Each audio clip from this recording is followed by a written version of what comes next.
Sweet tooth की इस episode का स्टार्ट पास्ट में अलास्का से होता है, जहाँ कुछ लोगों को बर्फ में कुछ माइक्रोब्स मिलते हैं। वो उसे कोलोराडो एसेक्स सिटी की फोर्ट स्मिथ लैब में रिसर्च के लिए भेज देते हैं। गस के पूबा, जिनका नाम रिचर्ड है, फोर्ट स्मिथ लैब में पहुँचते हैं, जहाँ वो क्लीनर का काम करते थे। एक दिन काम करते हुए वो लैब में कुछ साइंटिस्ट को बहुत परेशान देखते हैं। उनमें से एक साइंटिस्ट बर्डी भी थी। पूबा अपनी रूटीन के मुताबिक काम खत्म करके एक बार में जाके ड्राइंग करने लगता है। वहाँ बर्डी भी आ जाती है। पूबा बर्डी से पूछता है कि लैब में वो कुछ अपसेट लग रही थी, पर बर्डी उसे कुछ नहीं बताती। वो बस कह देती है कि उसका दिन अच्छा नहीं गुजरा। पूबा और बर्डी बातें शुरू कर देते हैं, जिसके बाद बर्डी और पूबा एक दूसरे के साथ बहुत अच्छा टाइम स्पेंड करते हैं। इसके बाद पूबा बर्डी से पूछता है कि लैब में वो चिकन्स क्यों रखे हुए हैं। बर्डी बताती है कि जिस प्रोजेक्ट पर वो काम कर रही थी ये उसके लिए है, लेकिन अब उसका ट्रांसफर कहीं और हो गया है। पूबा जब उस प्रोजेक्ट के बारे में पूछता है तो बर्डी उससे काउंटर क्वेश्चन करती है कि तुम्हें माइक्रोब्स के बारे में क्या पता। पूबा कहता है कि वो बैक्टीरिया, वायरस और फंगस होते हैं। बर्डी पूबा को एक्सप्लेन करती है कि कुछ माइक्रोब्स हमें बीमार करते हैं और कुछ हमें ठीक करते हैं, तो उन ठीक करने वाले माइक्रोब से वैक्सीन बनती है। वो मजीद बताती है कि उसने पूरे वर्ल्ड में कुछ माइक्रोब्स को सर्च किया जो कि किसी को भी नहीं पता थे कि एग्जिस्ट भी करते हैं, लेकिन उसे वो मिल गए। पूबा समझ जाता है कि ये अलास्का एक्सपीडिशन से माइक्रोब मिले हैं। बर्डी पूबा को वैक्सीन बनाने का तरीका बताती है कि वो माइक्रोब्स को चिकन एग्स में इंजेक्ट करते हैं। पूबा पूछता है कि अगर वो गलत माइक्रोब्स इंजेक्ट कर दे तो क्या होगा। बर्डी कहती है ऑल हेल ब्रेक्स लूज, यानी दुनिया लिविंग हेल बन जाएगी। बर्डी और पूबा घर जाने के लिए क्लब से निकलते हैं, तो बर्डी बताती है कि वो इधर करीब ही रहती है। पूबा उसे घर तक छोड़ने की ऑफर करता है और वो मान जाती है। प्रेजेंट में गस, जेप और बियर बर्डी के एड्रेस तक पहुंचते हैं। बर्डी के घर की चिमनी से स्मोक बाहर आ रही होती है, जिसको देख के उनको लगता है कि शायद बर्डी जिंदा है। बर्डी और पूबा बर्डी के घर के बाहर पहुंचते हैं। बर्डी पूबा को घर के अंदर इनवाइट करती है। घर पर बर्डी बताती है कि उसके हस्बैंड की कुछ अरसा पहले डेथ हो गई थी। बर्डी और पूबा बहुत अच्छा टाइम स्पेंड कर रहे होते हैं कि बर्डी को कॉल आती है। कॉल सुनने के बाद बर्डी पूबा को बताती है कि आर्मी ने लैब को टेक ओवर कर लिया है, इसलिए उसे अभी वहाँ जाना होगा। जूडी, उसकी कोवर्कर, ने उसके प्रोजेक्ट को एक स्टोरेज क्लोजेट में छुपा दिया होता है, पर ट्रांसफर की वजह से उन्होंने बर्डी की कीज ले ली होती हैं, जिसकी वजह से वो लैब के अंदर नहीं जा सकती। पूबा उसे अपने पास लैब की सब कीज दिखा के हेल्प करने की ऑफर करता है। गस, जेब और बियर बर्डी के घर पहुंच जाते हैं। गस अपनी एक्साइटमेंट में सोचे समझे बगैर जाके उसके घर का गेट नॉक करने लग जाता है। तभी एक लेडी बाहर आके उन्हें वहाँ से जाने का कहती है, पर वो बर्डी नहीं होती। गस कुछ मायूस हो जाता है। गस उसे बर्डी का पूछता है, तो वो लेडी हैरान होके गस को पहचान जाती है। पास्ट में पूबा और बर्डी लैब पहुंचकर मिलिट्री से बचते हुए बैकडोर तक पहुंच जाते हैं। वहाँ पूबा बर्डी से पूछता है कि तुमने ऐसा क्या इन्वेंट कर दिया है जिससे मिलिट्री ओवरटेक करना चाहती है। बर्डी उसे कहती है, याद है मैंने तुम्हें बताया था all hell will break loose, तुम चल के खुद देख लो मैंने क्या बनाया है। प्रेजेंट में जो लेडी बर्डी के घर रह रही थी उसका नाम जूडी था। वो ही जूडी जिसने बर्डी को कॉल करके आर्मी की ओवरटेक करने का बताया था। जूडी तीनों को बताती है कि जब सिक्स स्टार्ट हुआ था तब वो काफी बीमार हो गई थी और मिलिट्री ने उसे वहीं मरने के लिए छोड़ दिया था। तब बर्डी उसे अपने घर ले आई और उसका ख्याल रखा और तब से वो यहीं रहती है। वो उन्हें बताती है कि उसे नहीं पता बर्डी कहाँ है। 10 साल पहले एक रात उसने अपना बैग पैक किया और वो गस को ढूंढने निकल गई। गस ये सुनकर बहुत ज्यादा अपसेट हो जाता है। तभी गस को एक फ्लावर पॉट पर फोर्ट स्मिथ का टैग दिखता है और उसे याद आता है उसके पास जो उसके पूबा का आईडी कार्ड है उस पे भी फोर्ट स्मिथ लिखा हुआ है। जूडी पूबा यानी रिचर्ड का आईडी कार्ड देख के बहुत हैरान होती है और एक सेफ से एटिक की निकाल के गस को दे देती है। जेब और बियर एक दूसरे से पूछते हैं कि क्या तुम्हें फोर्ट स्मिथ फेमिलियर साउंड कर रहा है। उन्हें याद आता है कि जब सेक्स शुरू हुआ था तो रूमर स्प्रेड हुई थी कि वायरस इसी फोर्ट स्मिथ लैब से स्प्रेड हुआ है, जिसकी वजह से इसको बंद कर दिया गया। एटिक में जाके बियर को बर्डी की चीजों में कुछ फाइल्स दिखती हैं जो वो जेब को भी देखने को कहती है। पास्ट में बर्डी पूबा को लेके अपने एक्सपेरिमेंट तक पहुंच जाती है। बर्डी उसे बताती है कि मैंने तुम्हें जिस माइक्रोब के बारे में बताया था उससे हमने एक्सीडेंटली एक मिरेकल कर दिया है। वो उसे बेबी गस दिखाती है। पूबा उसे देखकर बहुत हैरान हो जाता है। प्रेजेंट में एक फाइल पर गस लिखा देख के गस बहुत हैरान होता है। गस की full form genetic unit series होती है। गस बियर से इसका मतलब पूछता है तो वो कहती है कि ये एक प्रोजेक्ट था जिस पे तुम्हारी मदर काम कर रही थी। उन लोगों को एक तस्वीर मिलती है जिसमें हर जगह साइंटिस्ट थे और बीच में एक मशीन टाइप चीज में गस था। गस ये सब देख के बहुत ज्यादा डिस्टर्ब हो जाता है। फिर पास्ट में दिखाया जाता है जहाँ बेबी गस रोने लगता है और उसकी आवाज सुनकर मिलिट्री अलर्ट हो जाती है। बर्डी पूबा को कहती है कि उन्हें गस को इधर से निकालना होगा क्योंकि अगर वो मिलिट्री के हाथ लग गया तो वो उस पर एक्सपेरिमेंट्स करने लग जाएंगे। पूबा उसकी हेल्प करने के लिए मान जाता है। डिस्ट्रैक्शन क्रिएट करने के लिए पूबा एक वैक्यूम क्लीनर लेके सफाई करने लग जाता है। मिलिट्री वाले का ध्यान उसकी तरफ चला जाता है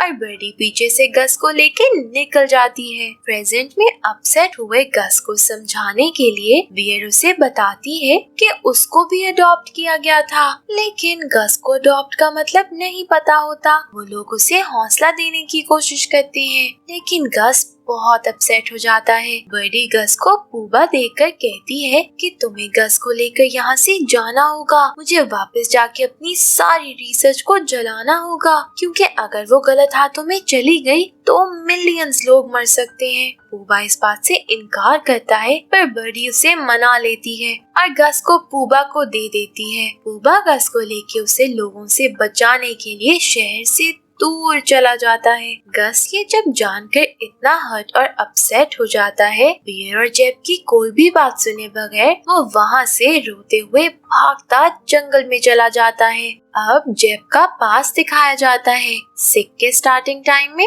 जेब का बेबी होने वाला था और वो अपनी वाइफ को लेके हॉस्पिटल पहुंचता है, पर बीमार लोगों की वजह से हॉस्पिटल में बहुत मुश्किल से उसकी वाइफ को एडमिट करने की परमिशन मिलती है। जेब को बस इसी बात का डर लगा होता है कि कहीं उसका बेबी भी हाइब्रिड ना निकले। उसकी वाइफ उसे कंफर्ट करती है कि उनके साथ ऐसा नहीं होगा। प्रेजेंट में बियर और जेब गस को ढूंढ रहे होते हैं, लेकिन वो उन्हें कहीं नहीं मिलता। बियर गस को कहती है कि तुमने उन पिक्चर्स पर डेट नोटिस की थी, ये वायरस फैलने और बाकी हाइब्रिड्स के पैदा होने से पहले की थी, यानी कि गस पहला हाइब्रिड बच्चा था। कुछ लोगों को लगता था कि हाइब्रिड्स की वजह से वायरस आया और कुछ को लगता था कि वायरस की वजह से हाइब्रिड्स बेबी पैदा हुए, लेकिन असल में तो हाइब्रिड बेबी को लैब में एक एक्सपेरिमेंट के तौर पर बनाया गया था। जेब बियर को वहीं वेट करने का बोलकर खुद गस को ढूंढने चला जाता है। गस को फॉरेस्ट के बाहर फील्ड्स में एक चॉपर दिखता है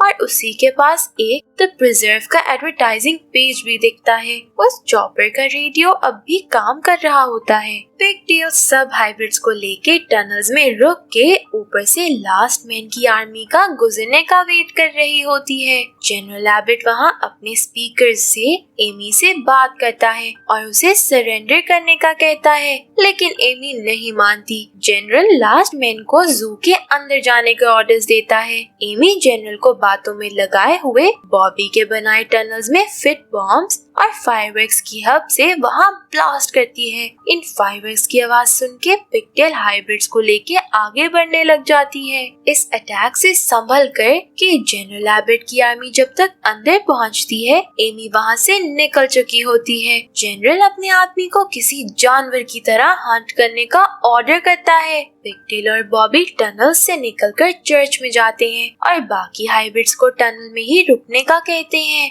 लेकिन लास्ट मैन की आर्मी वहाँ भी आ जाती है और वो लोग बॉबी को पकड़ लेते हैं। ये देख के पिगटेल छुपने की कोशिश करती है, लेकिन वो भी पकड़ी जाती है। डॉक्टर आदित्य और रानी को भी उसी जू में लाया जाता है और रानी को जू के एक केज में बंद कर दिया जाता है। आदित्य ऐसी अपनी वाइफ को एक एनिमल केज में देख के बहुत ज्यादा गुस्सा होता है। जनरल उसे कहता है कि सिक की एक न्यू वेव आ रही है, इसलिए मुझे क्योर बनाकर दो जो कि सारा मेरे पास होगा और फिर मैं डिसाइड करूंगा कि कौन जिंदा रहेगा और कौन मरेगा। आदित्य उसे कहता है कि मैंने ये गारंटी तो नहीं दी थी कि मैं क्योर बना लूंगा, मैंने तो बस अपनी थियोरी बताई थी। जनरल कहता है कि उसे पता है वो खुद को और अपनी वाइफ को बचाने के लिए झूठ बोल रहा था, लेकिन अब अगर वो अपनी वाइफ को आजाद देखना चाहता है तो उसे क्योर बनाना पड़ेगा। एमी जब चर्च में पहुंचती है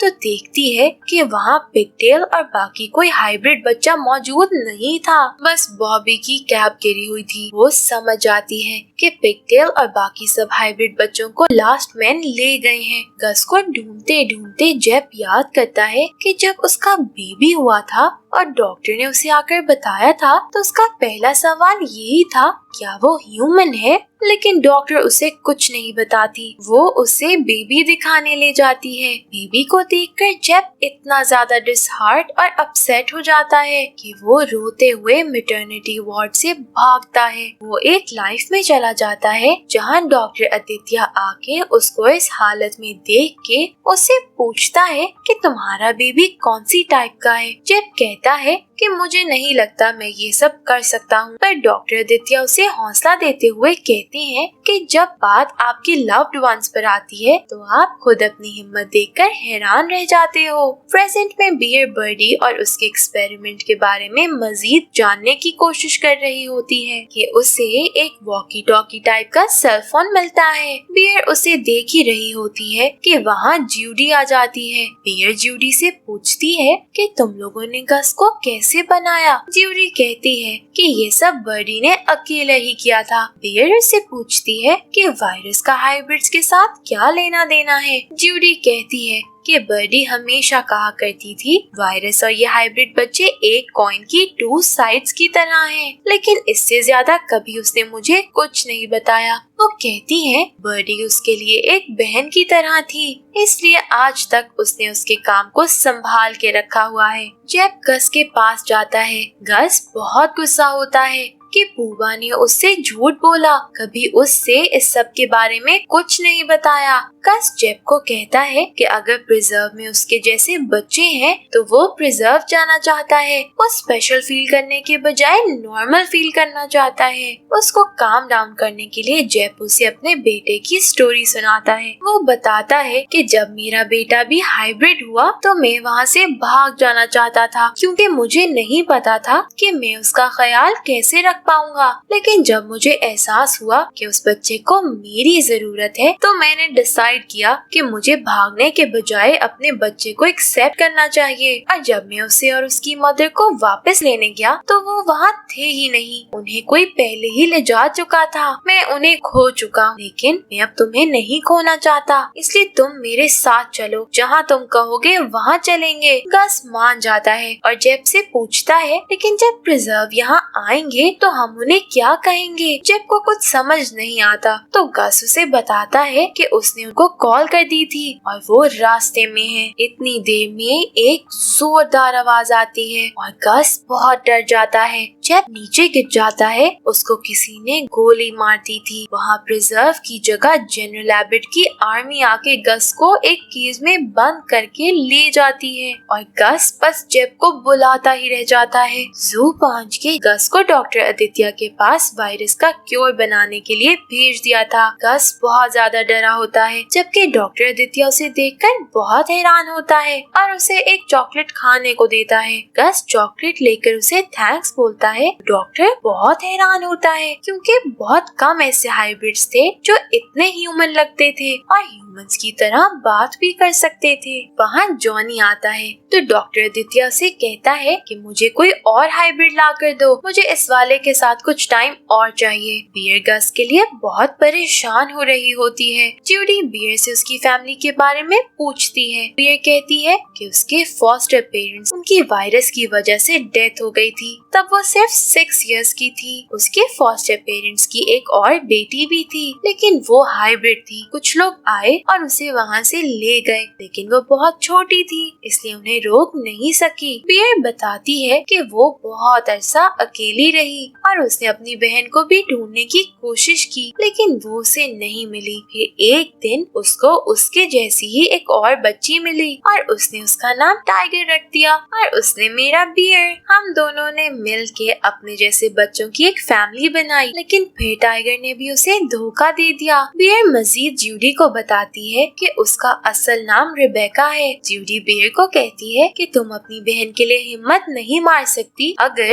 इतने सालों बाद गस वापस आ सकता है तो क्या पता तुम्हारी बहन भी जिंदा हो। तभी बर्डी की चीजों में से मिला फोन ऑन हो जाता है। एक लास्ट मैन के यूनिफॉर्म में कोई आके जेप और डॉग को एक ट्रक में लेके चला जाता है। जिमी गस को बाकी हाइब्रिड बच्चों के साथ बंद करके एक दूसरे हाइब्रिड बच्चे को ले जाता है। डॉक्टर आदित्य अपनी वाइफ को बचाने के लिए ना चाहते हुए भी उस हाइब्रिड बच्चे पर एक्सपेरिमेंट करने लग जाता है। बियर अकेली बैठी हुई अपनी बहन की बचपन की पिक्चर खोल के देखती है and much to our surprise Bear की बहन और कोई नहीं बल्कि पिगटेल होती है। जबकि आँख खुलती है तो किसी ने उसकी चोट की ड्रेसिंग कर दी होती है। वो देखता है कि उसे एमी ने बचाया है। एमी जेब को कहती है कि तुम्हें रेस्ट करना चाहिए क्योंकि कल हम अपने बच्चों को बचाने जाएंगे। और साथ ही एमी एक रेडियो के थ्रू जू के आसपास की सिक्योरिटी से रिलेटेड सारी बातें सुन रही होती है। बॉबी होल करके अपने केज से बाहर आ जाता है और सब हाइब्रिड बच्चों को